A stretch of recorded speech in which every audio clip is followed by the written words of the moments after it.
রোজই তো তোমায় মনে পড়ে, তবে আজ হঠাৎ তোমারে এত বেশি কেন মনে পড়ছে আমার? তুমি কি ভালো নেই তবে? না না, এমন তো হবার কথা না। তোমার তো বড্ড বেশি ভালো থাকবার কথা। তবে কি অনেক ভালো আছো বলেই আজ তোমায় এত মনে পড়ছে? হবে হয়তো।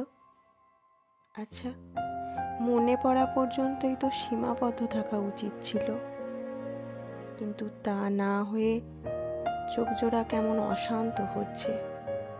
চোখের নোনতা পানিটুকু গাল বেয়ে নামছে। বুকের বাঁ পাশটায় তীব্র ব্যথা অনুভূত হচ্ছে। দীর্ঘশ্বাসটা কেমন ভারী হয়ে আসছে। চাপা কান্নার আওয়াজে ভেতরটায় রক্তক্ষরণ হচ্ছে। তবে কি তুমি ভালো নেই?